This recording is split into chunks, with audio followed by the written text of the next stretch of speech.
What's up, guys? Shay Stevens here, PDGA number 77522, and today I'm here to talk about a concept I like to call walking the line.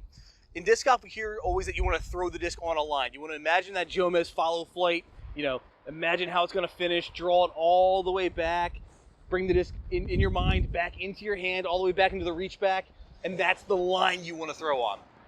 You also want to walk the line. You want to imagine that line on the ground, and do your walk up basically to that point of release. And I like to keep it as straight as possible. You see so many pros who line up way off the tee pad, off to the back right corner, and kind of do this little like C kind of run where they curve into the shot at the very end. I think it's very inefficient. I think some of the better pros are more straight on with their shot because it's one of those things like practice makes permanent. If you practice something that's inefficient enough, yes, you can make it work for you. It's kind of like that double pump some people have in their backswing. Yeah, it might help with timing, and they've done it so many times over the years that they've just ingrained that timing. But it's really inefficient. That just that little jerk can really mess up timing if you're off by a little bit. Muscle your arms tight, your arms loose. It can really mess with you, I think. So train for efficiency. Make your life easier. So walking the line, I got the concept from how I was taught.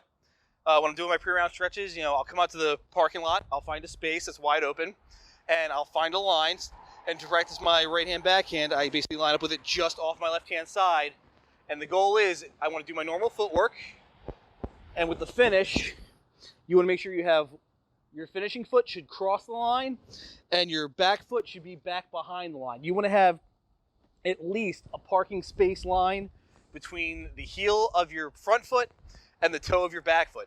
And the reason why you want that is it lets your body work.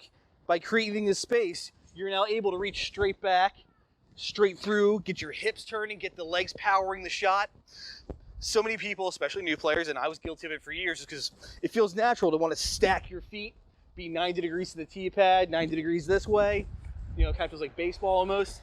But the problem is if you reach straight back, you can't see this disc right now. So if I want to pull it straight through, I'm either going to have to hit myself, which hurts, or I'm going to have to round, and that kills power, accuracy, all the things we love. So you definitely want to walk the line.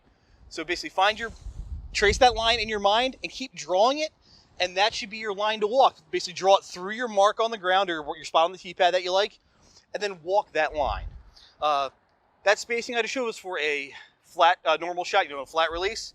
If you're going to throw a Hyzer shot, the way you create Hyzer angle is by leaning forward. You don't just bend your wrist down.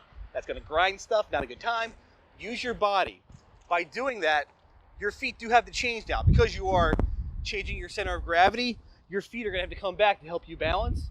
And also, you don't need to really step forward to create that space because you're doing it naturally by leaning forward. So when you finish on a Hyzer angle, your feet can actually be a little overlapped. You can basically have a heel and a toe on the line together.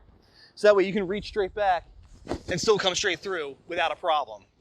Now, for an Anheuser shot, you definitely want to have a line, probably 2 or 3 between your toe and your heel, because to create Anheuser angle, opposite of Hyzer, you're going to lean back. And when you lean back, if you want to reach straight back and straight through, your weight's back over your heels now. So in order to maintain your balance, what you're going to do is on that last step, you're really going to step out. And that's going to allow you, one, to have a lot of weight on this back foot. So many people miss this. You want weight on the back foot, especially for Anheuser, because you are trying to power this disc against its natural rotation. You're trying to throw probably some kind of big shot. So you want to make sure that you have that power back here. So when you kick off, you can come through and really power the shot. And you also, for all shots, but especially Anheuser, you want to be able to reach straight back and straight through on the line. So if I was throwing an Anheuser on this line, it would be more like that. And you want to come straight through. So many people open their arm here, and we've all seen that shot. We've all thrown it. It's horrible, that lame duck that just goes up to apex, stalls out, and then goes about 50 to 100 feet that way when we were trying to go that way. Never a good time. There's usually trees, water, something fun over there that we don't want to be involved with. So by setting your feet wider, you give yourself a more secure base, lets you generate power off your back foot, and lets you swing through while maintaining your balance. Best example is watch some of the pros like Simon throw like one of their big rollers. A roller is the most extreme Anheuser. Watch how far they step out to give themselves a good firm base to throw on power and power the shot from. So that's my That's my thoughts on walking the line, guys. Like basically set your lower body up for success. Get that walking the line so your upper body can throw the line and your disc will hopefully hit the line. If you have any questions, as always, please reach out. I'll do my best to answer them. And as always, take care. Thank you for watching this tutorial on walking the line and footwork. I hope it helps. A reminder that we have our giveaway for 100 YouTube subscribers still running, and it will run through Saturday, November 28th. So be sure to check out that video for details on how to enter. Lastly, thank you to my sponsor. For all your disc golf needs, check out Berea Disc Golf.